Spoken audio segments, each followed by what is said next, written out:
Well, it is Friday, and it is close enough. I got a few things done today. Number 99, I got the storage bin in there, I got the lock set in. It's 100% done. So, now I have a conundrum. The fellow left his trailer here, but it's locked and he has the key. So, I was going to put this out in the trailer because I'm really leery of working around it right now. I don't want to scratch it or do anything. If it was on the other rack, I wouldn't have a problem, but I'm right here next to my welding bench, and I really don't want to horse around with it. So I've got the Victory in my trailer. I think next week I'm going to pull the Victory out, put this in my trailer, and bring the Victory in here. And that way we'll preserve this guy. And maybe if it's warm enough, I'll take it home and wash it, and then put it in my trailer. That would be ideal.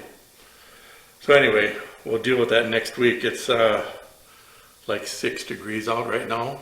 Tomorrow it's supposed to be like -4 and then -6 and then 0, and then we go back up a little bit. So we'll see what transpires weather-wise. But other than that, I got 101 there. I've got the front brakes all plumbed and bled and everything, and I've got antifreeze in it now. I'm just letting it cool down. And when I do the coolant, the little overflow tank, it's got that useless little dipstick thing on it, which all it tells you is the bottom of that tank is wet.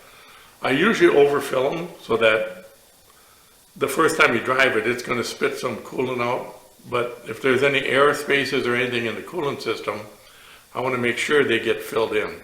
And it doesn't hurt anything. It's not going to like blow a head gasket or anything like that. So I usually do that. So I got to replumb the back brakes on that one and put a car tire on it. And then there's nothing else I can do on that until the body parts are back, which will be back next week. So, phone call. Okay, well, it turned out to be a phone call I had to take, so that was a good one. Usually I answer if I, by mistake, answer. And I get a tape recording or somebody who wants to sell me a mortgage or some darn thing.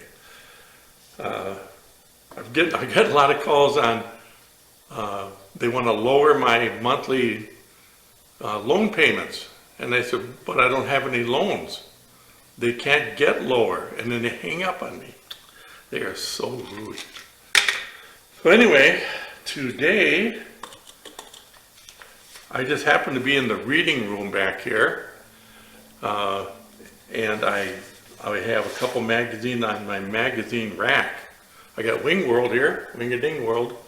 I don't believe this publication exists anymore, because I think the Wing thing is done. What was it? Trying to think what the name of the outfit was. But anyway, I think that the Wing World thing is done. And then I've got Motorcycle Tour and Travel. This is actually the only publication that I buy. I don't know where the Wing World one came from. I think because I actually did advertise in that one. I think there's a 2-page article or something in there, so I kept that one. But I only do this Roadrunner one because it doesn't do the normal thing where it rates different motorcycles. Really, it does that, but it's mainly on different trips and travels and scenic things to see.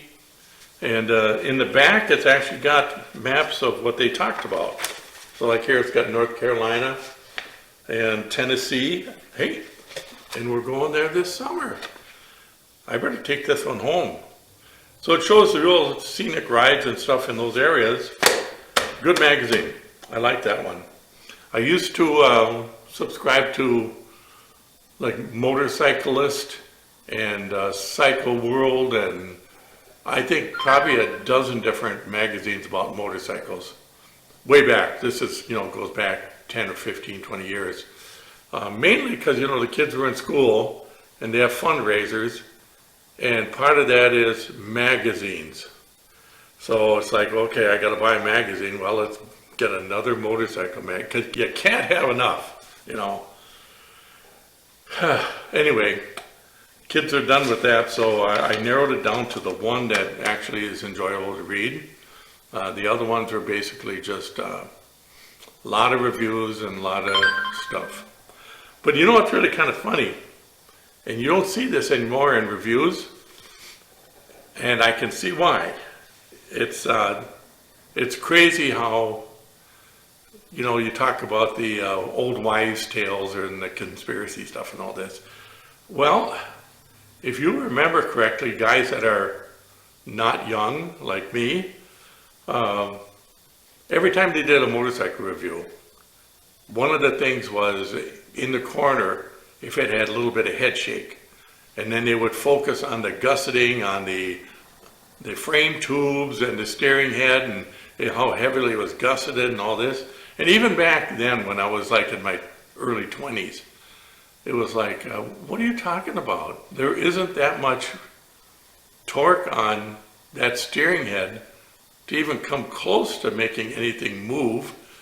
You know, just like there's really no twisting or torque on your body when you're riding a motorcycle, you go around the corner, and if you had a scale, you would notice you'd get heavier because you're basically on that point between gravity and centrifugal force.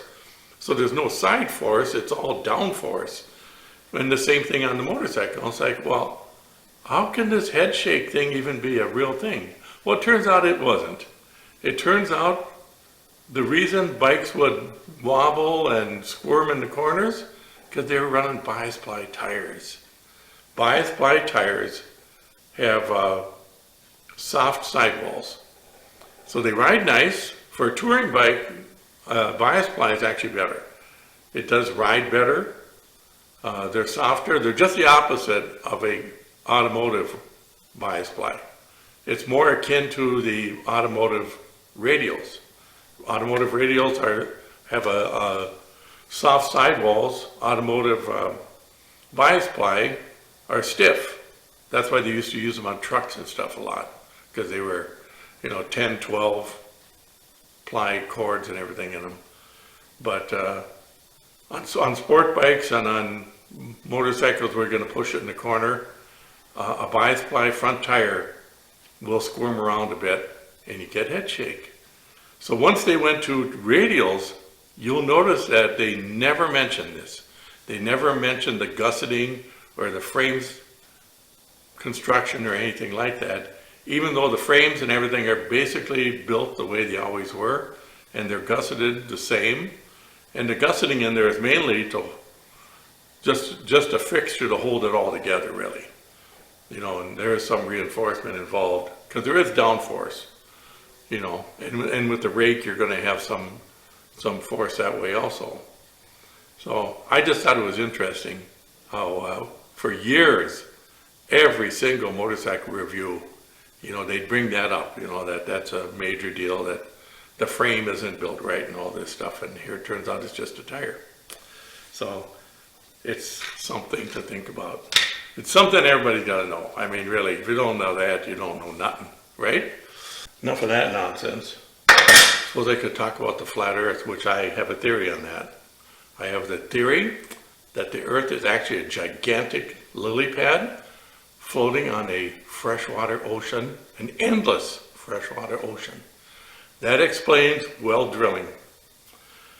Yep, any place you drill on our planet, you hit water. You know why? You're drilling right through the earth into the ocean. Another problem, another life problem, solved it all. Yep, I'm on a roll here. Other than that, I did make a mess, which I tend to do throughout the week, but I did less messy things this week. And I cleaned up a couple times each day. And the cleanup tonight was pretty short-lived. I had some parts in the oven, so while they were cooking, I was sweeping. And while the bike over there was getting nice and warm, so I could get the antifreeze all stuffed in there, I swept a little more, and it's looking good. So now I got to get my steel guy to come here. I got a bin full of gobs and gobs of steel, and I got to pull some stuff out of there. The fellow that owns this bike, He does metal artsy stuff. And he kind of wanted some of the parts. He thought he'd make something out of them. So I'm going to pull the springs and stuff out there and some of those parts, and he can have those and maybe, build something. I've done that. I'll have to show, get some pictures of all my art projects and post them. I've got monsters and all chickens and armadillos and all kinds of stuff I built out of scrap parts. So that would be something to show that. So she's a done deal. I'm gonna pull the plug for the day, head for the hills, work on videos today and tomorrow, and just zone out. I think the Vikings are done, so I guess to watch playoffs now. So that'll be something. So I don't care who wins, doesn't matter. I don't know who to pick. I'm going with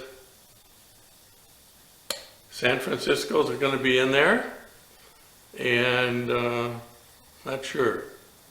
The Ravens maybe. Ravens and San Francisco. We'll see how that goes. I know poor Adam Thielen will not be in the playoffs. He's on the last place team. That was a bad deal. We get rid of all our best players. I don't know why we do it. Anyway, see you guys next week.